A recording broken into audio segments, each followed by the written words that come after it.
That's it. That's it. Okay.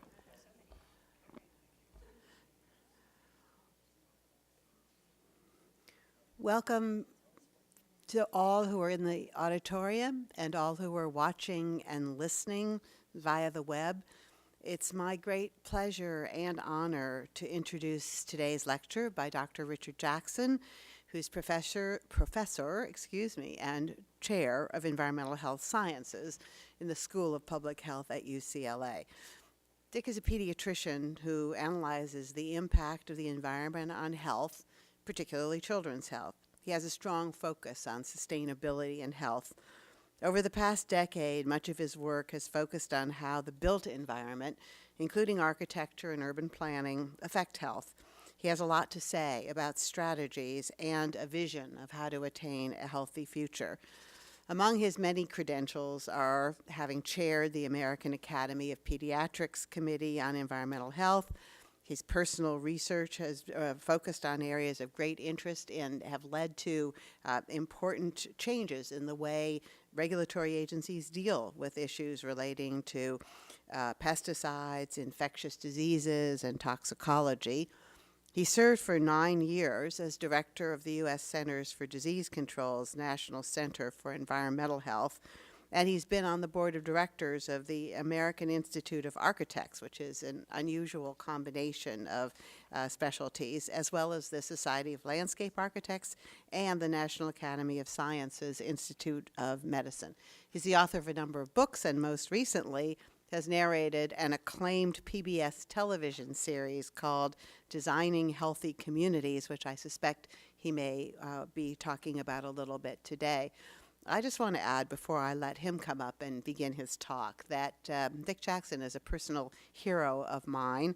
Our paths have crossed many times in the course of our careers, and he is a really remarkable figure in the world of public health, somebody who has been able to work effectively across many lines inside the government as well as in academia, and always to keep moving forward on issues that are really of the utmost importance to health in our society. So without further ado, let me introduce to you Dr. Jackson.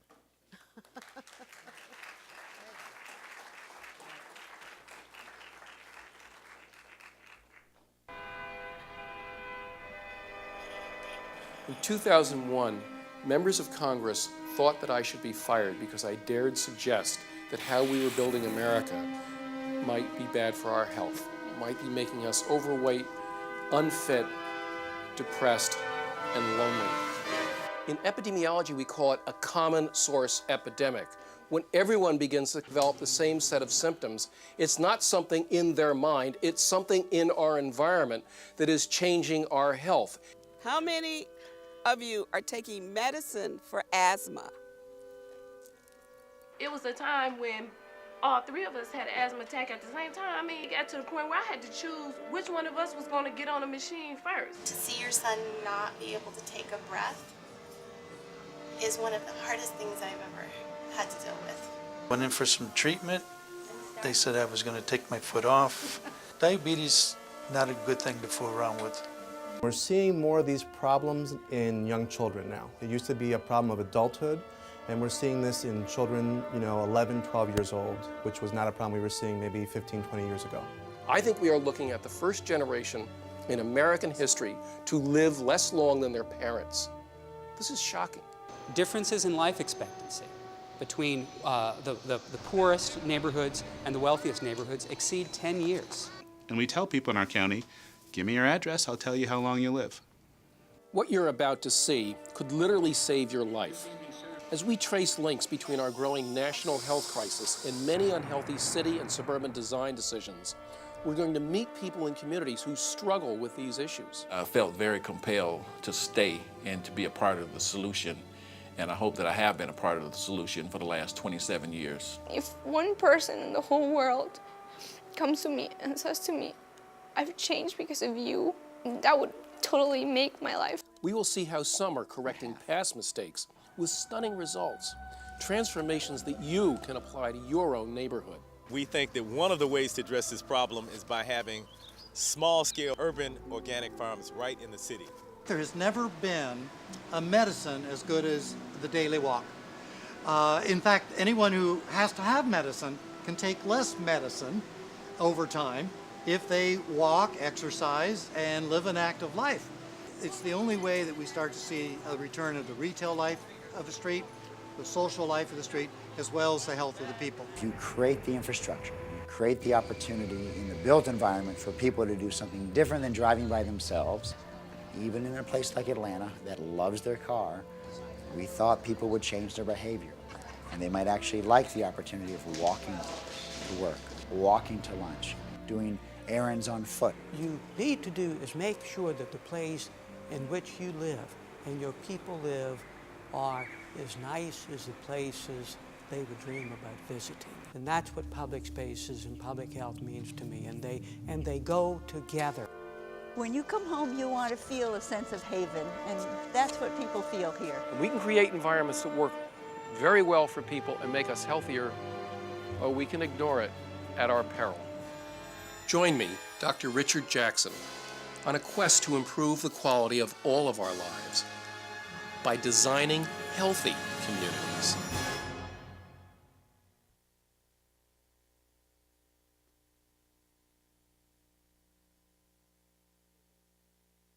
Series has shown in over 10 million screens around the country, and I've brought a copy of the 4-hour DVD set. It's going to show on WHYY in Philadelphia for the next 4 Sundays, and we'll have another set of showings on KQED in San Francisco and a big event in WNET in New York.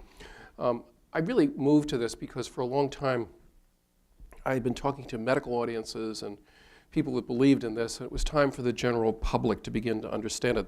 The 2 books up there, one is the textbook that I use to teach built environment and health at UCLA, Making Healthy Places with Andy Dannenberg and Howard Frumkin, and the other is the companion book where we talk about the dozen or so cities that we visited. I'll leave a set for use here at the Cal EPA, and if you want to order a set, you can get them for $20 by designinghealthycommunities.org/aurum/. I think we are at a desperately important moment for health and environment. This is code blue, the stuff that we are looking at right now. And 100 years ago, the health people and the environment people knew how to work together. And the work that we've done has become so specialized. The white coat stuff, the medical stuff has become specialized. They don't know how to reach out to the environmental world. The environmental work has become so engineering and legally focused that it doesn't connect adequately with the health world. And I think in the 21st century, we're going to have to start integrating our efforts. Quick quiz. Which contest in November 2010 got the most votes? Brown for governor, Boxer for Senate, one of the California propositions, Florida U.S. Senate, and at the end I'll tell you. Our first grandson was born on October 12th, and it's made me reframe my thinking about the future. And a lot of things I'm going to be talking about I probably won't benefit or see in my lifetime, but I'm very concerned about the world that we're giving our grandchildren and our great-grandchildren. That very day, this advertisement appeared in the Daily Bruin and all the other major university newspapers around the country. And it was brought to us by General Motors, the company that bought the Red Line in Los Angeles and put the trolley cars into the Pacific Ocean. And General Motors' message to the young people and college kids of America was, after I'm sure good focus group testing, reality sucks. But luckily the GM college discount doesn't, and if you spend $35,000 on a GMC Sierra, you can be very happy, and pretty girls won't smirk at you as you go by on your bicycle, because you should, according to GM, stop pedaling and start driving. When I showed this, and about 1,000 people wrote to General Motors and complained bitterly within about 24 hours, and they pulled it. But my students explained to me, Dr. J, you got it all wrong. She's not smirking at him. She's flirting with him because she doesn't want to be with the chubby guy driving the car. So, but I think GM is onto something. We've seen a 4-fold increase in just the last 20 years in the use of antidepressants in the United States. I mean, that's the market saying things don't feel good, reality sucks. By the way, these are people in the prime of life. Dr. Horton is a pediatrician, as am I, and when we see a child clinic, we're always given the height and weight, and we plot it out on the growth charts. And you want to see a child who's at the 50th percentile for height to be the 50th percentile for weight, not the 10th percentile and not the 90th percentile. And over again, we see this kind of picture. Child comes in, 95th percentile for weight. If you're that much overweight, your blood pressure is too high, your cholesterol is too high, your blood sugar is borderline high.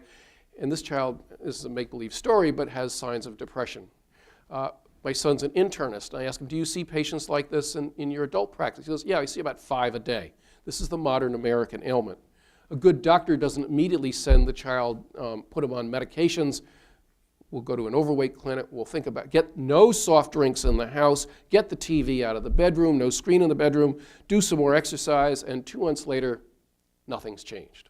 Can't change the landscape where he is, can't change the food at school, there's no time to exercise, no child will be left behind, and there's no place to walk. And 2 months after that, the child's consuming $300 to $400 a month worth of medications because, in fact, we have medicalized what is, in fact, an environmentally induced set of disorders. And so that's what I'm going to be talking about today. This medicalization of things. And what we've done is the environment is rigged against this child. It's rigged against the doctor. I'm going to argue it's actually rigged against our economy. And it's rigged against our environment, our carbon footprint, and the rest. When I was young, I thought 7% of all the money in the United States, when I was a medical student, going to medical care was a staggering amount of money. Think of all the money spent in the US, 7% for medical care. Now it's 18, 19%, and you cannot build a 21st century economy merely on medical services. Sooner or later, you got to make stuff, produce stuff, grow stuff, and have a product that's coming out of it, not merely medical care. You would think with this enormous amount of money that we're spending, we must be very healthy, and Mark and I were state health officers. We did our best to make Californians healthy, but most of the money that we spent was on the medical care system, and it wasn't on prevention. And if you don't remember anything else, spend the first dollar on prevention. Take care of the prevention efforts before we do anything else. We're number 49 for life expectancy worldwide. We're better than Slovenia, but not much better, and given all the money that we're spending. I was saying that when I came to Sacramento, I calculate, Lauren, about 600 times in my career, and thank goodness for the corridor, the Capitol Corridor train, which is so delightful. But I drove back and forth back in the day, and I didn't like coming to Sacramento. It was acres and acres of blacktop parking lots, not enough trees, not enough culture, not very interesting places to eat. And so in 1994, I left state government and went to CDC as the director of the National Center for Environmental Health. It was a very complex and interesting job. And one day, the director of CDC calls me into all of his directors into the office, all the center directors into his office. And I was going over and I'm thinking, what are the big threats of the 21st century? He's going to ask me about, this is the article he's writing. I said, well, climate change, these big global issues. When I was born, the blood CO2 of planet Earth was 300. The CO2 of planet Earth just the other day was at 400. At least the measurements at Antarctica now are coming up at 400 parts per million. Now, any doctor knows that if your patient's retaining CO2, they're going to die. Sooner or later, you've got to either ventilate them better or they're not going to live. So we've seen this increasing loading of CO2.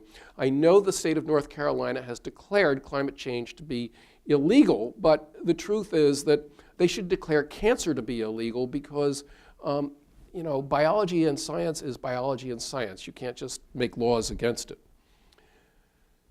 One of the other jobs, I was the senior advisor to the military for a lot of the health issues of our forces. And here's the generals of the United States government making a declaration that climate change is one of the big threats to the stability, and world stability and peace, et cetera. Tony Zinni, the commandant of the Marine Corps, is not a flaming liberal that's saying that we need to be thinking about these things. So I worried about these big issues, and I worried about very tiny issues like atoms of lead. When I was a young doc, the definition of lead poisoning was a blood lead of Sacramento. Always gave me trouble for my allergies, by the way. Blood lead of 40. And I saw children dying of lead poisoning with blood leads of 100 or more. The average blood lead for a child today in America is under 1. It's lower than was thought feasible on the face of the earth. And that change has partly been due to pediatricians who argued for getting lead out of paint, but in many ways was also very much due to the California Air Resources Board and the South Coast Air District that pushed very hard for catalytic converters, and lead ruined catalytic converters, so we got rid of lead in gasoline. And we saw this dramatic fall in lead levels in California, and the world has followed. And so I think the leadership of California Air Resources Board has been something I really want to remark on. While I was going to that meeting thinking about the big threats of the 21st century, I was driving down Buford Highway in Atlanta and looked over to the right side and saw a woman struggling walking along next to the highway carrying a couple shopping bags. She was in her 70s and it was 95 degrees, 95% humidity, and I wanted to stop and give her a ride. And I didn't do it. I went to my meeting. And I remember thinking as we were talking about these big distant threats that we in public health, and maybe we in environmental health and in Cal EPA have not thought enough about the near things that people experience in their daily lives. We miss the fact that our quality of life is really, really important to us, the quality of our lives, of our parents and our children and all the rest.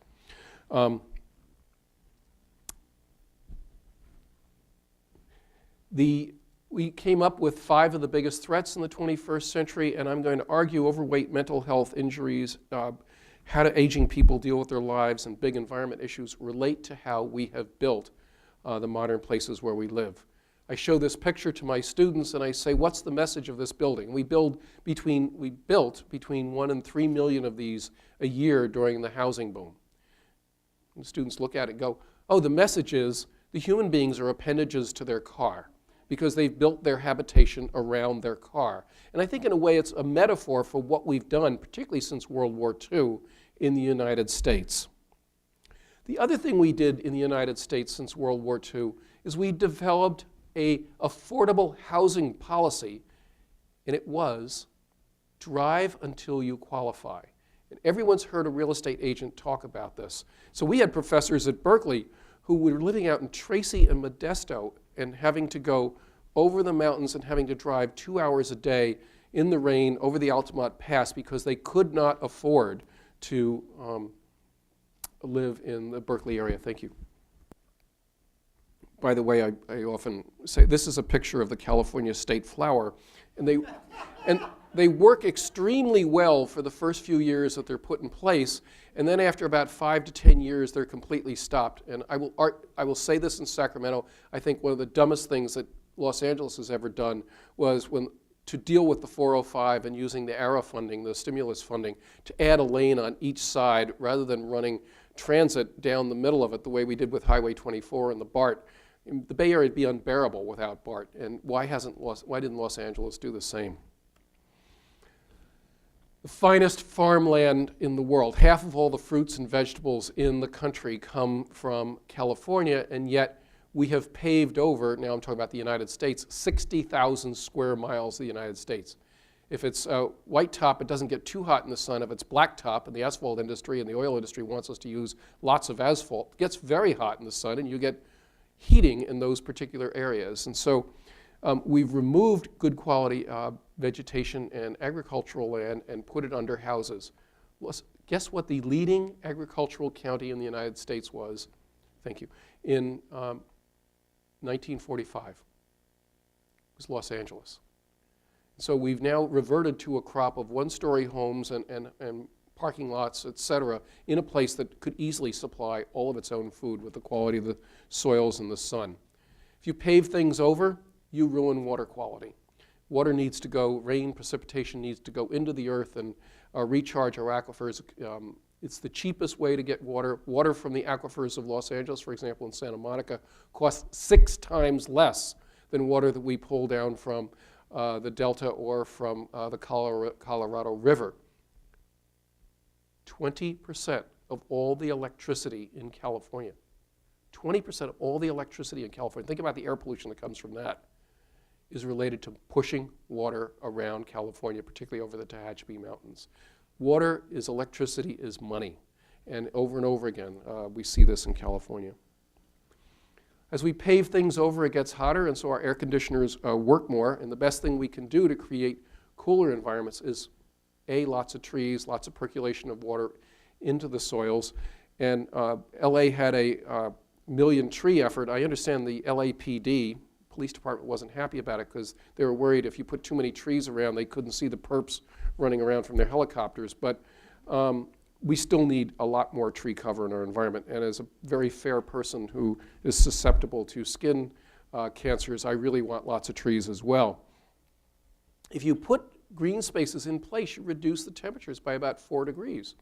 So Celsius, just overall. Parks are a public health intervention. And there's a larger message I want to convey with this, is we cannot stand at the end of the disease pipeline and not deal with agriculture, not deal with recreation and parks, not deal with air pollution and water, not deal with the rest. Building neighborhoods like this means that a child cannot go from the house at the end of the cul-de-sac to a friend's house without going over the fence and past the Doberman and the Rottweiler and the pervert and the guy with the gun. And so what we've changed the quality of women's lives in America. The average mother in America drives twice as much as her mother did, who drove twice as much as her mother did. By the way, the young women who are becoming mothers in the United States are likely not going to do this. And guess why? A lot of them do not want to duplicate the rat race that their parents were in. So there's a much greater demand. Over almost 60% of all young people looking for a place to live now do not want to be in suburbia and distant from services. They want to be much closer in, closer to work, and closer to meeting their life needs.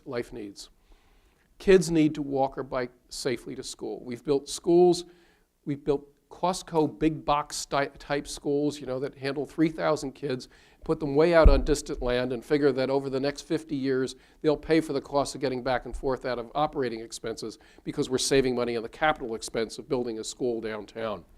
And so the worst traffic jams in California are actually around schools around 8 o'clock in the morning of every day.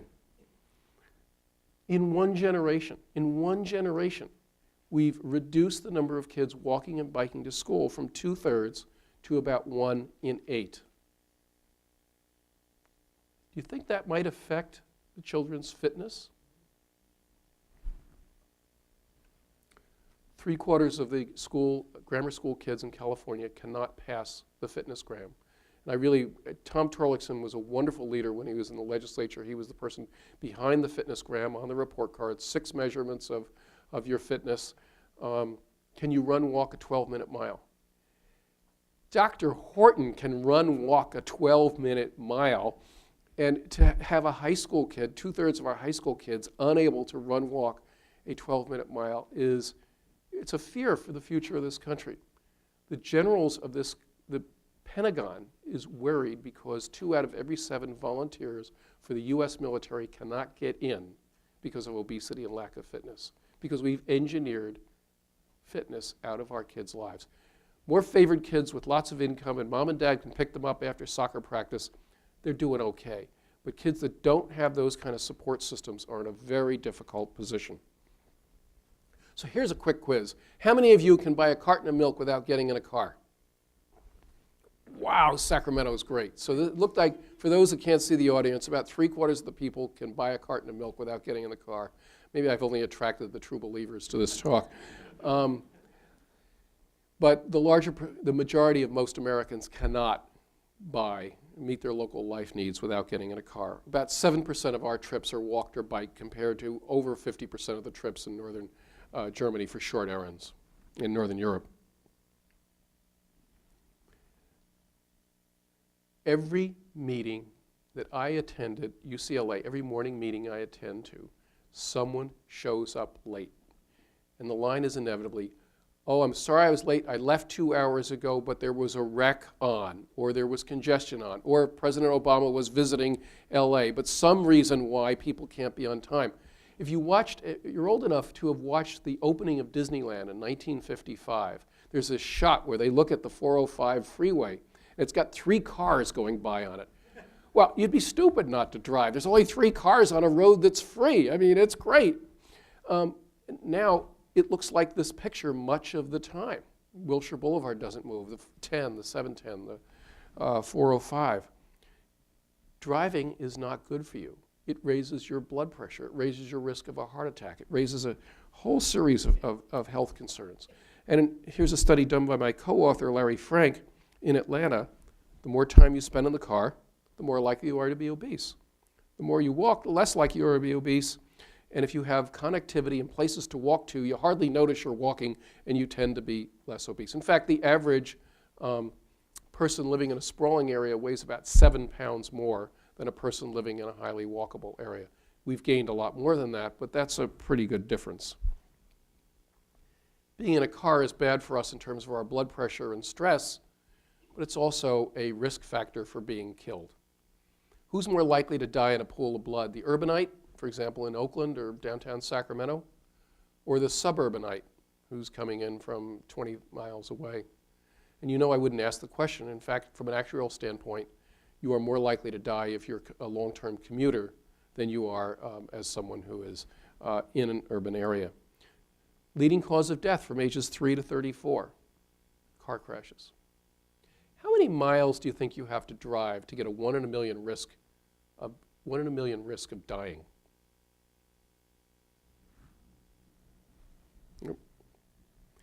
It's 87 miles. So every time you drive 87, every time Mark drives down to Berkeley, he's bought a 1 in a million lottery ticket for death.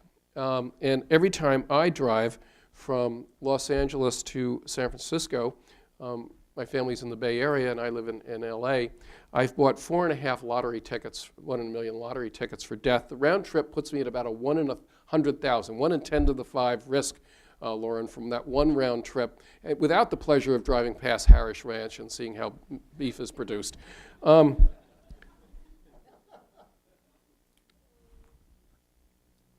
We ought to figure out a way that people could get where they want to go without buying that level of risk. So we'll come back to it.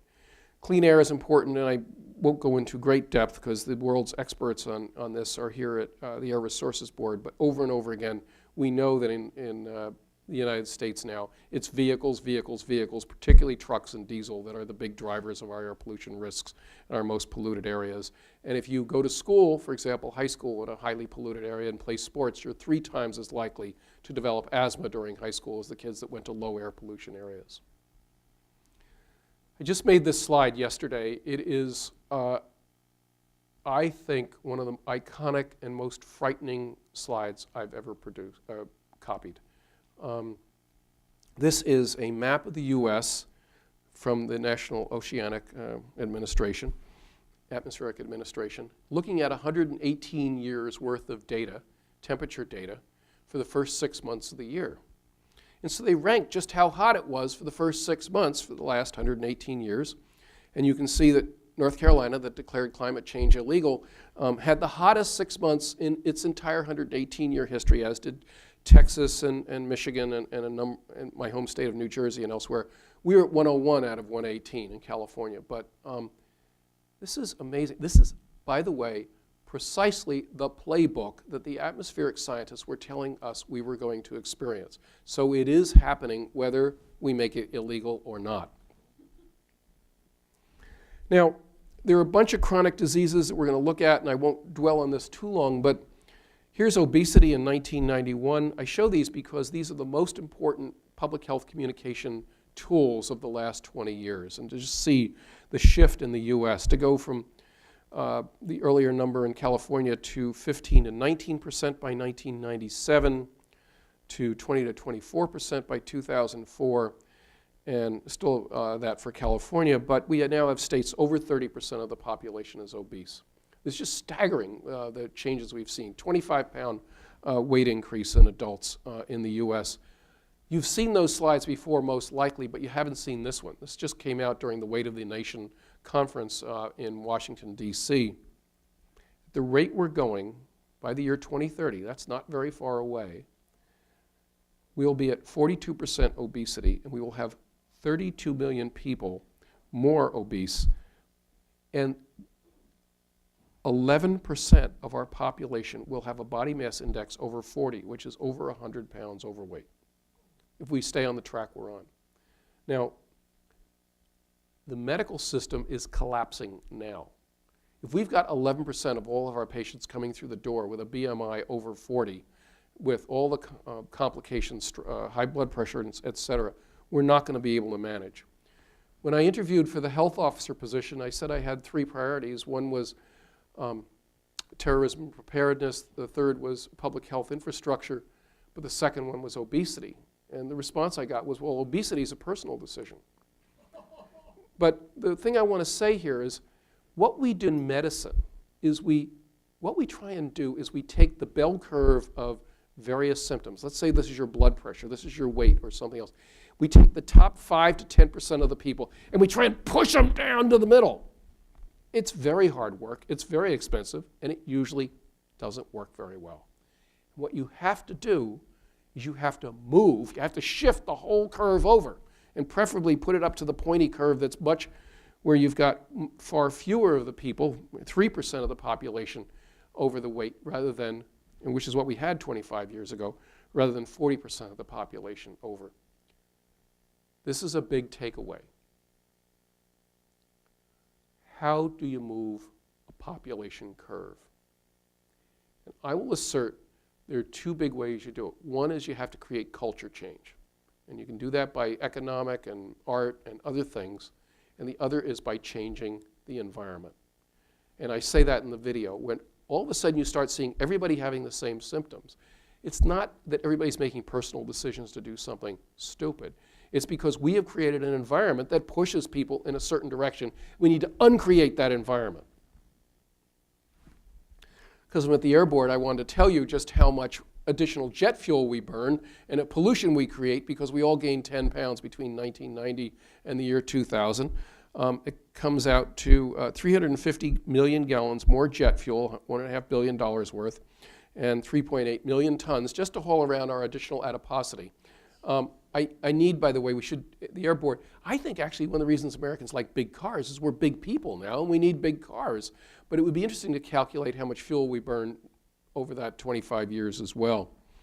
It's the only study I ever did that was cited by Jay Leno, who said, CDC says we're all burning more jet fuel because we've gotten fat.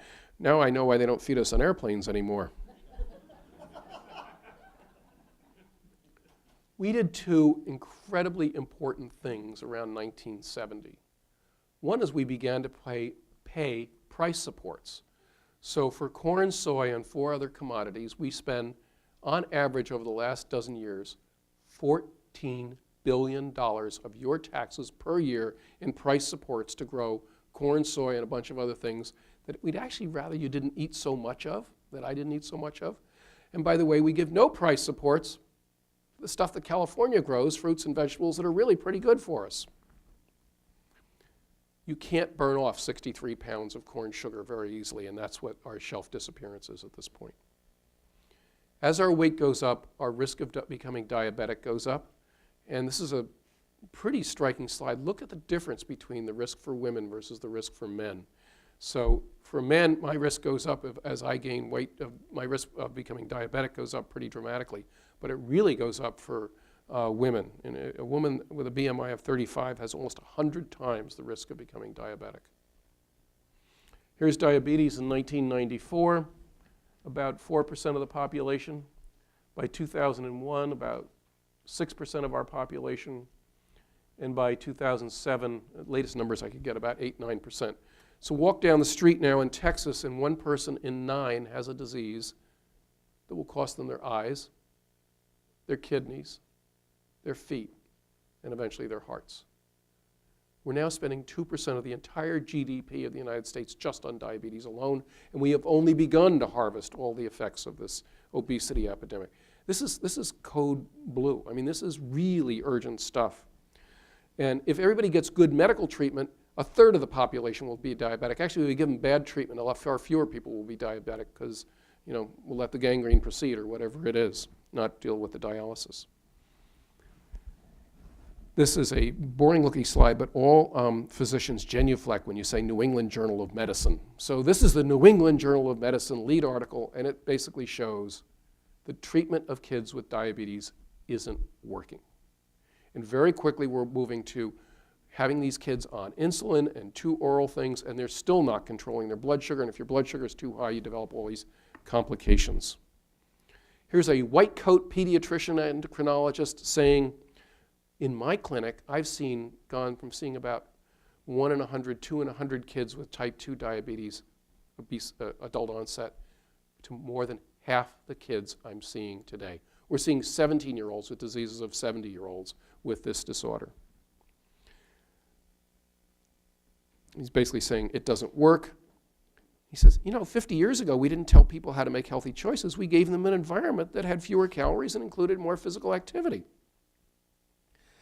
And this is the doctor saying, we need to build safe environments that require physical movement and not simply prescribing more and better pills.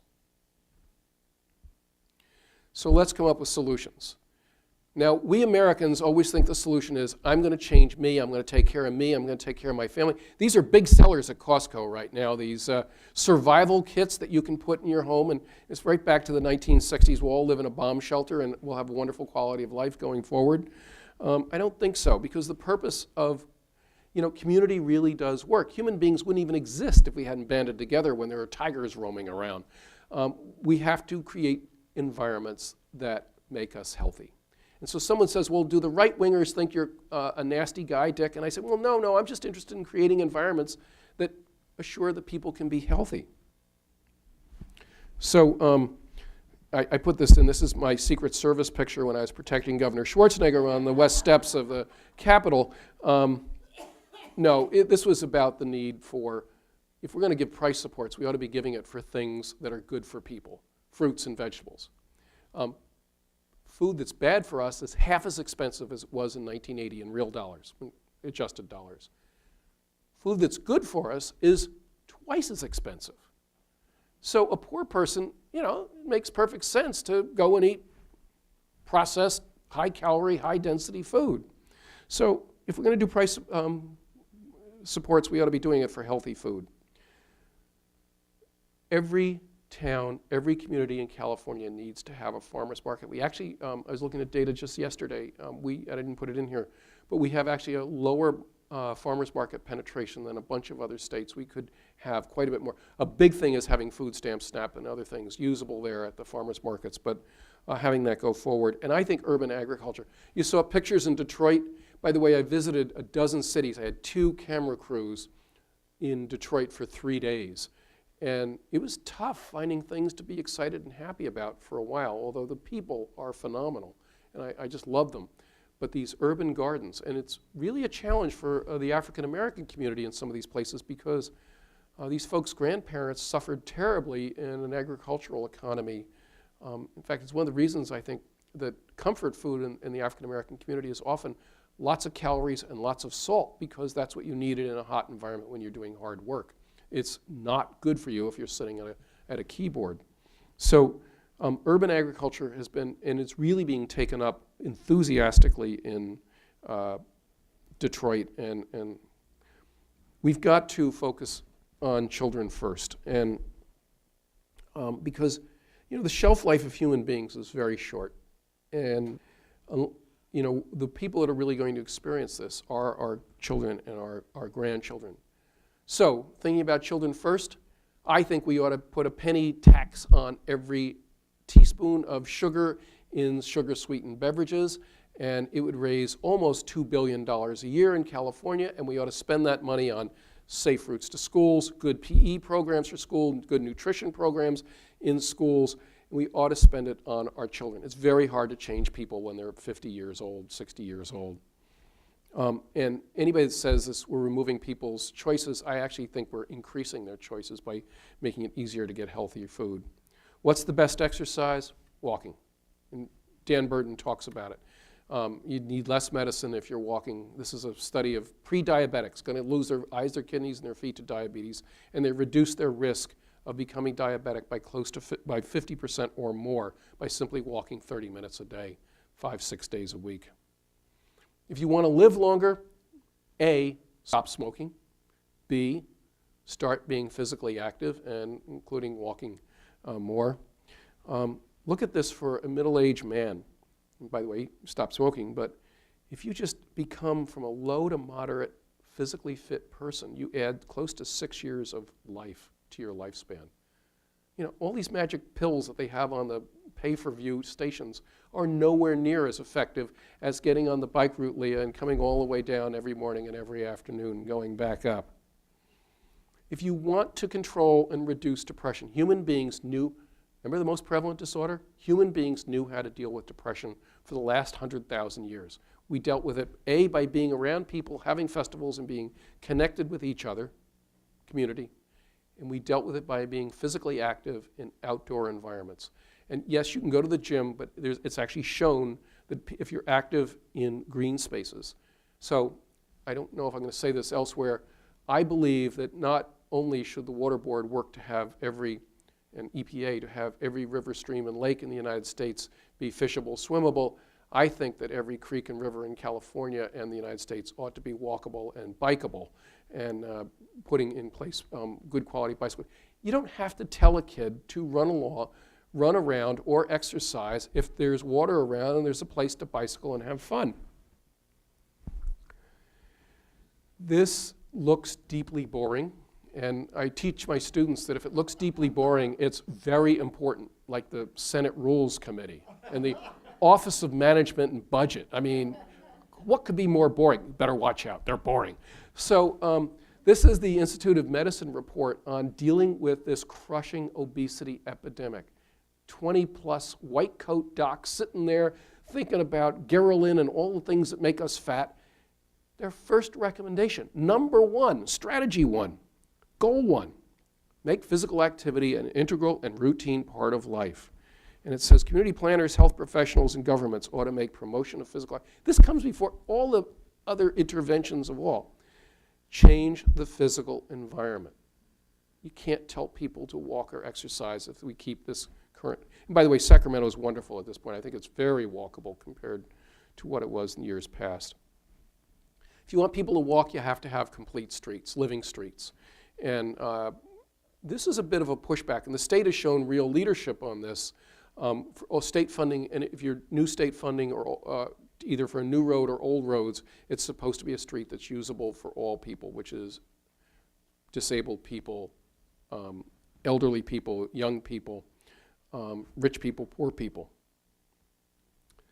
So I gave a variant of this talk at AIA New York, American Institute of Architects in New York City, about 5-6 years ago, and there were a number of people from the city health department and from the governor's office at this meeting.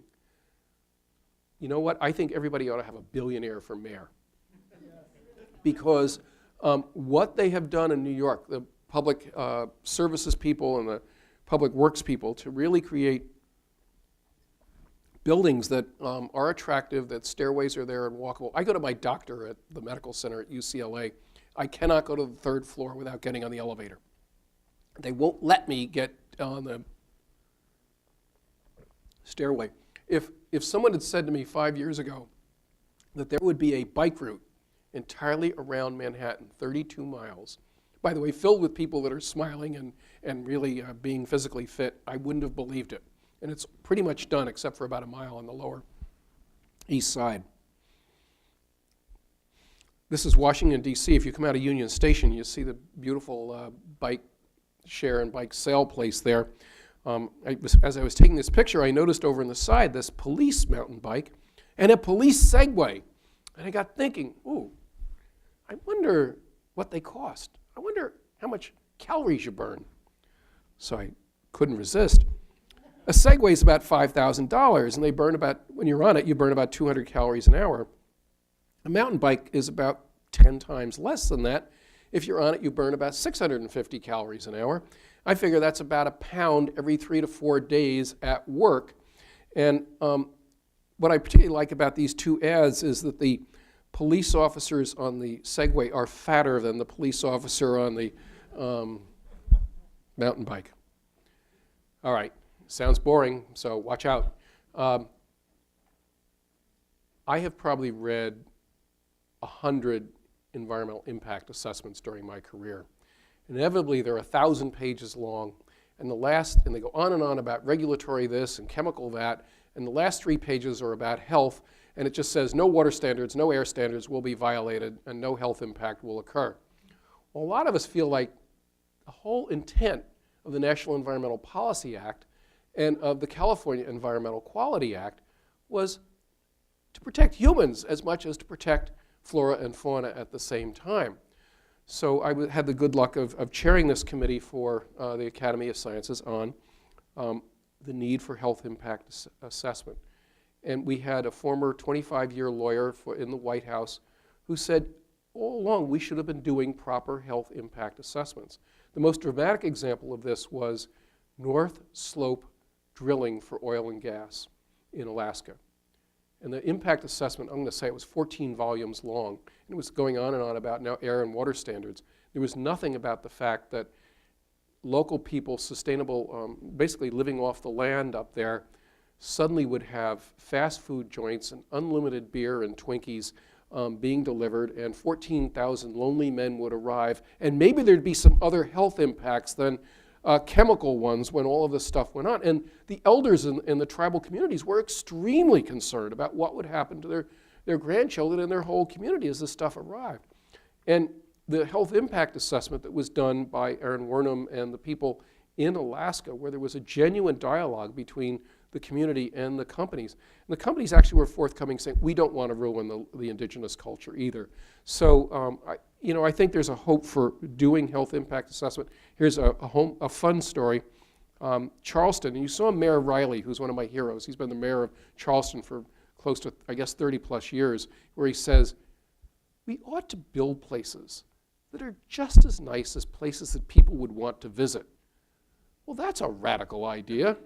My friend John Norquist says, now for 60 years in America, we've built stuff that nobody in their right mind would want to take a picture of.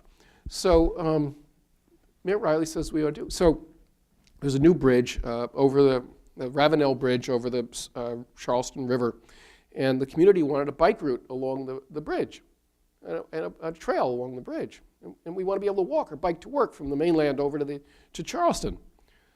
And the business people said, no, it'll cost too much. Transportation people said, no, we don't want you to do that. And 3 years of fighting and a health impact assessment, they finally put it in place.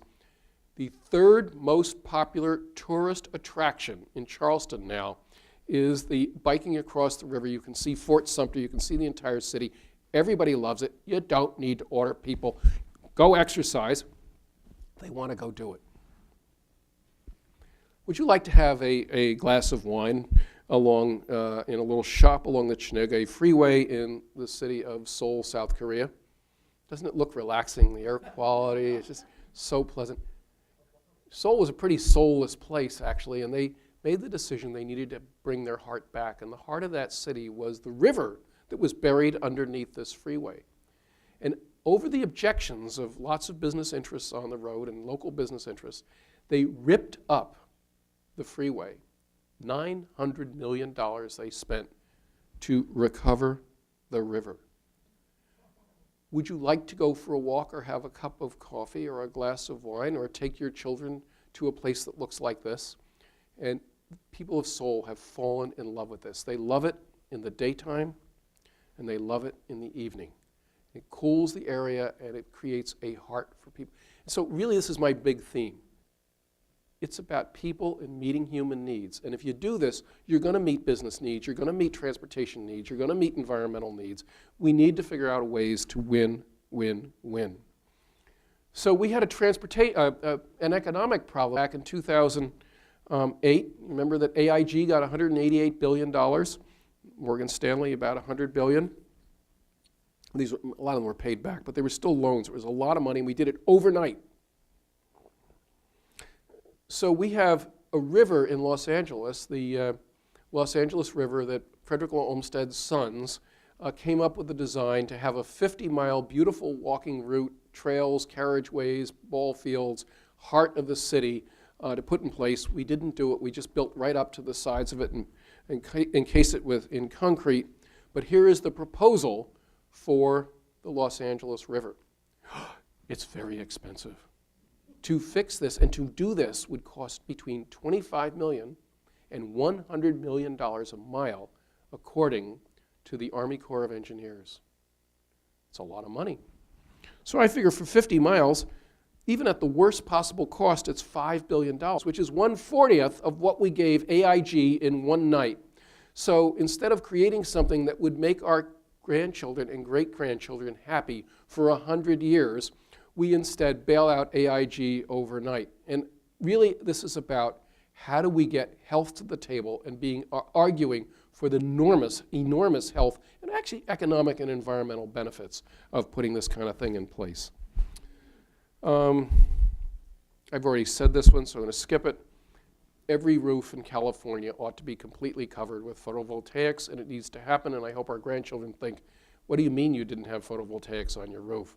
By the way, we moved 60,000 square miles of vegetation and paved it over. That's about how much with current photovoltaic efficiency would take to do it. So we just put them over all the roads and parking lots and buildings. We could have all the electricity we need in the US.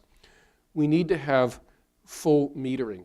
It's crazy for this warehouse to only have part of the roof covered. And the owner only covers part of the roof because that's all the electricity he or she needs. So you've got, if they're producing excess electricity on a hot sunny day, they ought to be paid for putting it back into the grid.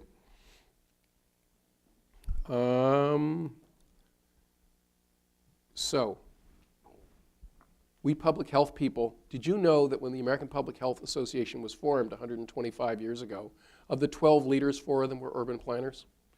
And yet, in the year 2002 and 2003, this is how many abstracts there were that mentioned the word land use or built environment. None. In Washington, D.C. in 2012, there were 102 presentations on land use and 182 on built environment. The students, actually the urban planning school is saying we have to be building public health into the training of our environmental people and our urban planners because we're losing the best and brightest if we're not inoculating them with public health at the same time. The kids get this. And our kids are scared to death with the world that we are giving them, and they want new 21st century solutions and not the tired answers from the 20th century. I want to commend President Obama for moving for these CAFE standards. I know the auto industry was desperately opposed to improving car efficiency. These are pretty striking numbers, 56 miles to a gallon for passenger cars. And it's shocking me after hearing all these years that they couldn't do it. And I actually was looking at a pretty nice, good-sized car that was up at about 45 miles per gallon just the other day. I don't have a car in LA, by the way, so I'm still not going to buy one. What's the most effective and efficient way to move people over large distances, large numbers of people? Steel on steel. The Japanese, since the Olympics in the 1960s, have moved 5 billion people on their high-speed rail system without a single passenger fatality. Imagine if we were applying our car fatality rates to that.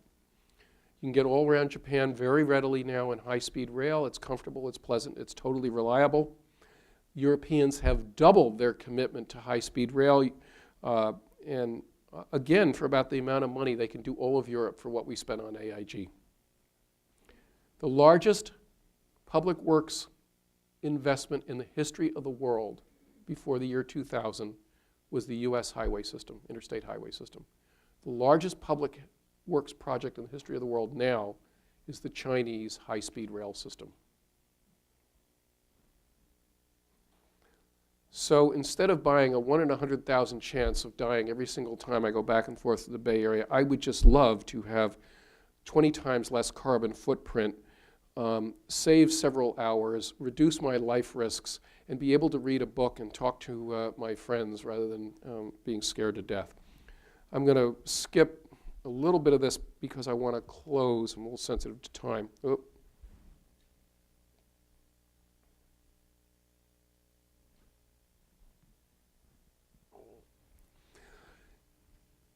Remember AB 32, Greenhouse Gas Reduction Act. It upset a fair number of industries, including 2 oil companies down in Texas who sponsored Proposition 23. Under the leadership of the California Lung Association, a whole string of health groups came to it, not just environmental groups, health groups brought their attention. And it started with the Academy of Pediatrics, moved to the county health officers, moved to the California Nurses Association, the Medical Association, Asthma Coalition. A whole series of health groups argued that we should not relax our AB 23 efforts. Here's Jane Werner in doing an ad no on. Here's a pediatrician, Dr. Desai, arguing no on 23. So the election was held November 2010. Which contest received more votes than any other in the nation? No on 23 got more votes than Governor Brown in any other election in the state. And when they did exit testing and interviews, they discovered in particular a lot of the anti-AB 32 effort was targeted at working poor people, particularly Latinos, saying, you know, this will ruin your businesses. And those folks who experience environmental pollution in poor communities very intensely were extremely suspicious of this and understood that pollution and health were absolutely linked in their own backyard, and they were not fooled by it. And people really understand it. By the way, I've stricken the term greenhouse gases from my vocabulary. I only talk about air pollutants now. There's no reason that CO2, simply because I produce it, isn't an air pollutant, and we need to call it that. I'm almost done. You've all seen these stencils. You've probably done it, maybe in a Girl Scout project or a Boy Scout project. Well, these are the stencils we need to do around the rest of Sacramento and California.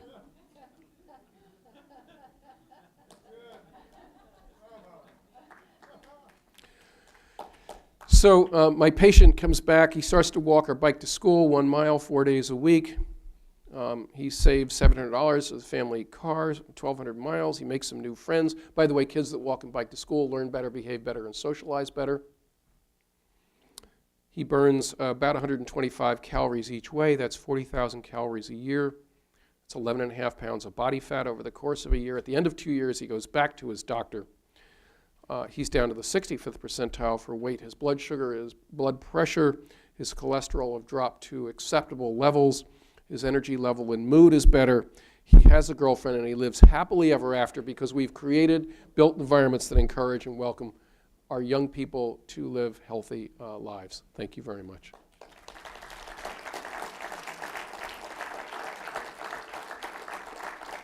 We can go straight to the Q&A. We're going to do a little bit of Q&A.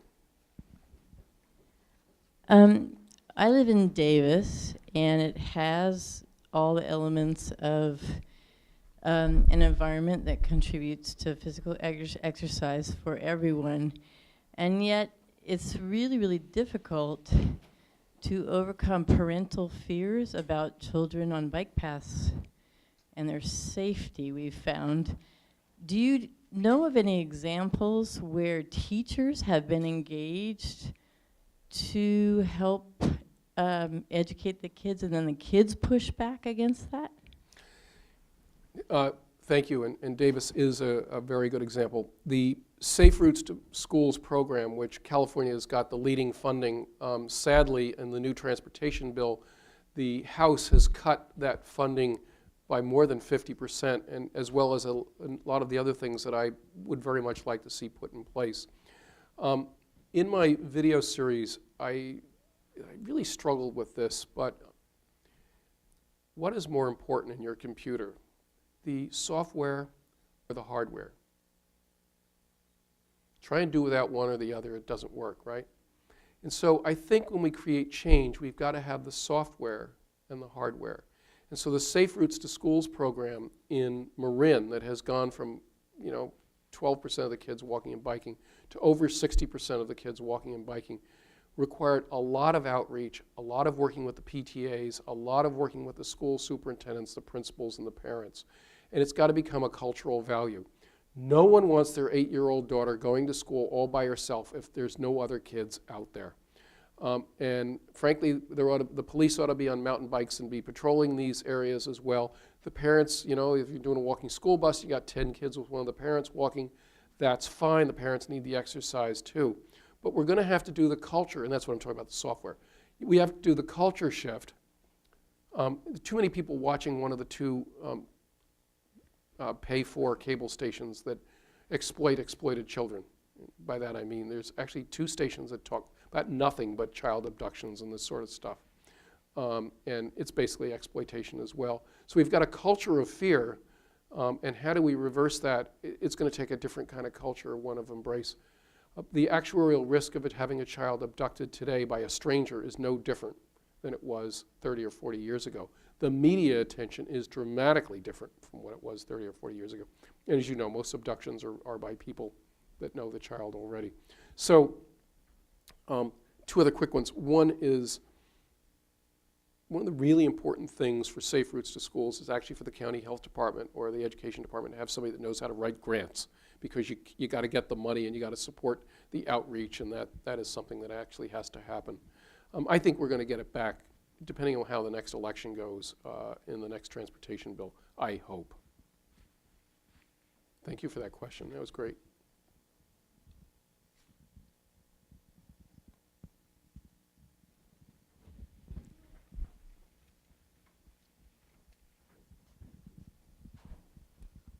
Professor Jackson, hi, it's Ben from this morning. Hi, Ben. I have a question. My wife is running for a transit board over in the East Bay, and her main platform has been pushing to use the buses to transform the amount of pollutants in the area. Are there any tips I should tell her with regard to what we've talked about today?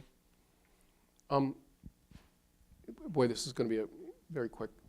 One is, I do personally think the kids ought to be using public bus systems and not school bus systems, and there's lots of arguments for that.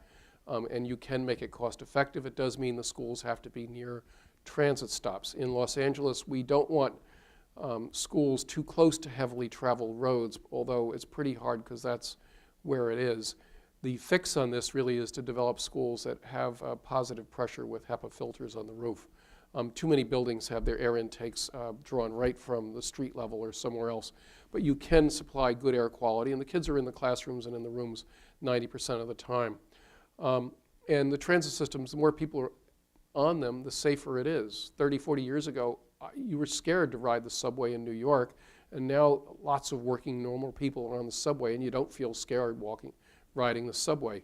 I'm shocked that some of my students coming to UCLA don't know how to take a bus, have just never done it in their lives. And so thinking about how to become streetwise and prepared for the world. The air pollution issues, I think the work that the Air Resources Board is doing to change the fuel mixtures, make them better, make them more efficient, make the exhaust less noxious is very important work. And I know it has upset a number of the gasoline manufacturers, but I think it needs to happen. And I think we ought to be paying a fair price. There's probably $3 of externalities embedded in every gallon of gasoline we buy right now. I'm talking about environmental externalities, et cetera. And by the way, I think the military externalities are probably closer to about $8 to $9 because we have to maintain a huge amount of military to bring this stuff into the country. So a lot of that, this draws me into fracking and methane, so I won't go there on this discussion. Okay. So what I'm seeing, though, is the complete streets and more transportation. I'm not really that optimistic that that's a good, that that's going to be an effective way to kick the fossil fuel addiction. Why are we going all these places? What would be really great would be some kind of device that we could take up all the asphalt that's in the suburbs and plant farms there and have local food. Then we wouldn't be needing to run around all over the landscape. Well, you triggered about 4 thoughts. One is, I think the Mayor Riley says that we really have got to places that we build, A, need to be resilient and high efficiency. There's much more energy in the atmosphere. There's going to be much more moisture in the atmosphere. And when I was a kid, a lot of the big civic buildings had bomb shelter things on them. And when I was at CDC, we did lots of visits to places of disasters that were centers for people to retreat to during hard weather. So building much more resilient, energy efficient buildings. More energy efficient means you cluster and you create density. Density is the only way to support transit, and if you want people to use transit. The worst thing we did with affordable housing in the US was we fund it at about 85%. And so the basic stuff is done at an 85% level, and then the sound insulation, the fenestration, a lot of the aspects of affordable housing that really make it livable and enjoyable are then underfunded. So they don't work very well. And by the way, if you put affordable housing in place, putting all the poor people in one place doesn't work. You really do have to have a mixture of various economic levels at the same time. And you've got to have services. And I know people say, Dick, you're arguing for gentrification. Look, if you want services to come to a place, you've got to bring in people that have more income, because that's when the policing and the garbage pickup and the other services improve. I wish it weren't true, but that's the way the world works.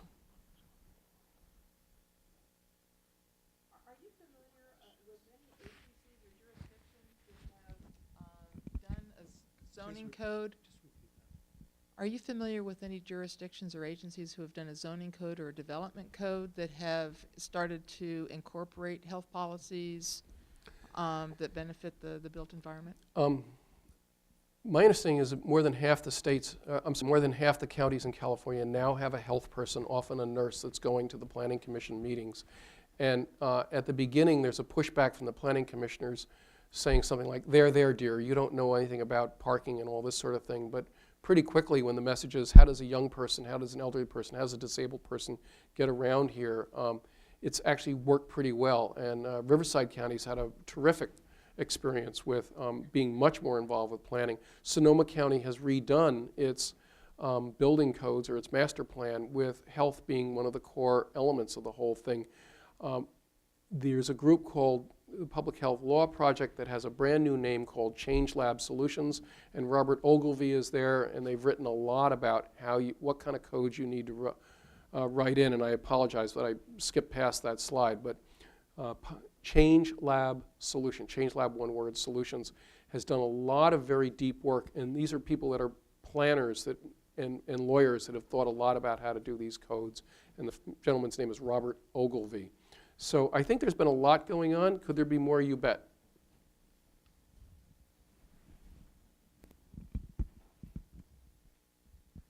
Hi, Dr. Jackson. I'm Dan. I'm also from Davis. My firm works in the private sector, actually doing a lot of kind of neighborhood design, civil engineering, landscape architecture. And, among the architectural and engineering firms, there's been, like LEED and certain other tools to promote kind of like the business side as well as environmental sustainability in terms of, incentivizing green design. Do you foresee kind of like similar tools or kind of adopting these types of tools to help focus more on health or do you, have other recommendations for incentivizing, more focus on health? Everyone knows what LEED is. There's a nice LEED plaque down on the entry to the building, leadership in environmental design, I think. In the beginning, it was not sensitive to health issues. In fact, you didn't get a point for having bike racks. I love the fact that there's bikes here at the entrance to this building now, by the way. I think it's evolved. There's LEED ND, which is more, and you know it well, about neighborhood design. The health folks in a number of states are becoming much more involved about a scoring system for the healthfulness of places. And CDC, Centers for Disease Control and Prevention, has a good website called cdc.gov/healthyplaces/ and you might want to take a look at that. I would say this is evolving. It is, it's not there yet. My friend Howie Frumkin, who's the first author, is now on the board of the Green Building Council, and he's been pushing hard for this to happen. So I think they're going to evolve in that direction. LEED, I think, had a blind eye to health stuff in the beginning. They didn't even have points for stairways, and now I think it's much better, but it's getting there. By the way, a flight of stairs a day for a year is about 1 pound of body weight in calories. So, and 6% of all the energy in this building is used to push elevators up and down. Every building ought to have pleasant and attractive stairways when you walk in, and should encourage you to take the stairs. I'm not going to walk to the 15th floor, but I'd certainly walk to the 4th or 5th, and it would do me good. And it balance, strength, and endurance are very important, particularly as we age.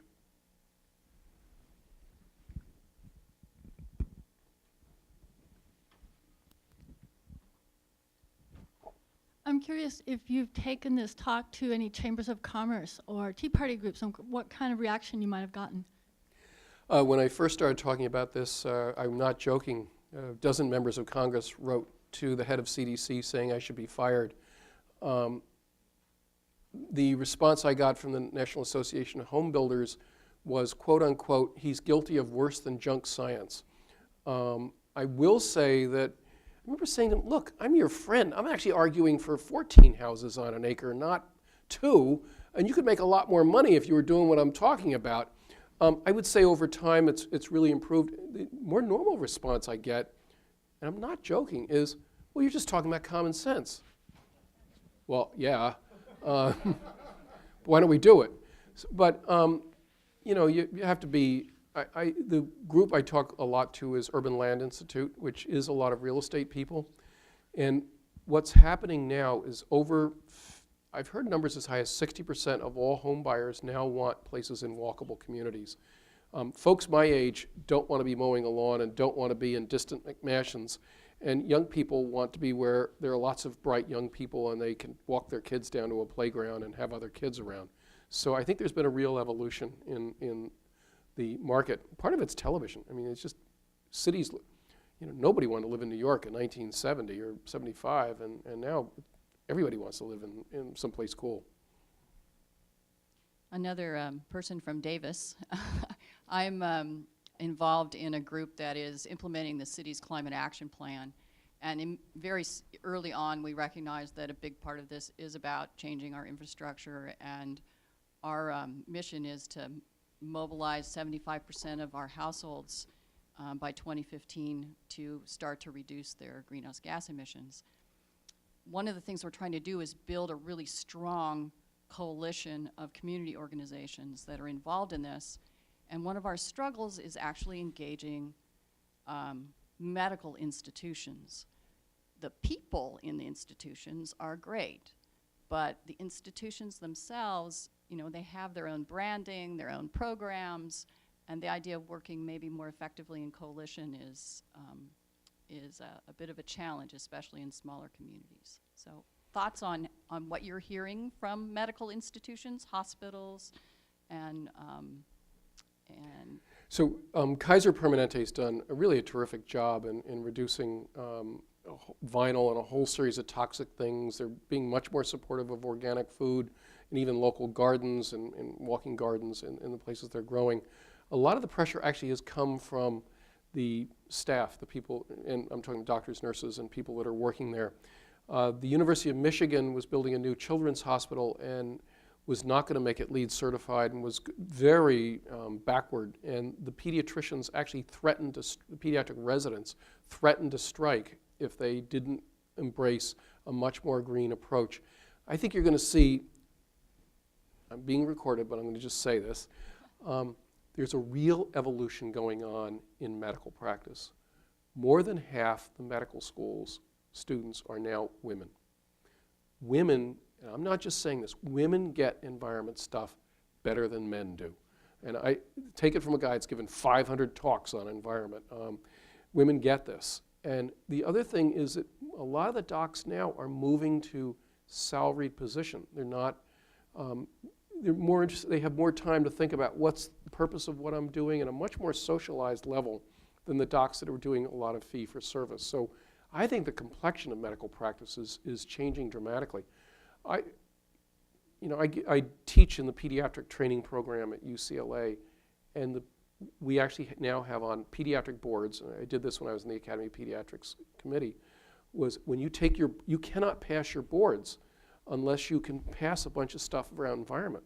You say, why do you have that in the pediatric boards? Well, it turns out probably a quarter of the questions that parents ask deal with environment, toxics and dangers and other things along the way. So we've been able to influence that training, and the young docs love this stuff. So John keeps inviting me up to give a talk. I need to do a couple of talks over at Davis to get this going, but I think the medical community is moving in the right direction, and I'm serving with Secretary Dooley on this California as the healthiest place, and I don't want us to focus totally on the end stage of medical care delivery, and I want to see prevention much more front and center. Unfortunately, we've run out of time. Thank you, Doctor. Thank you all.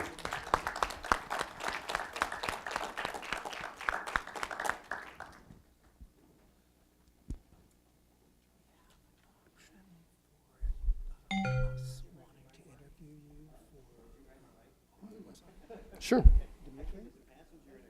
So this is for okay. Yeah. This is from Bonding's Gym. Oh, okay. Thank you so much. This is our website if you want to use it for perfect. Oh, that might be a good idea, or at least turn it off.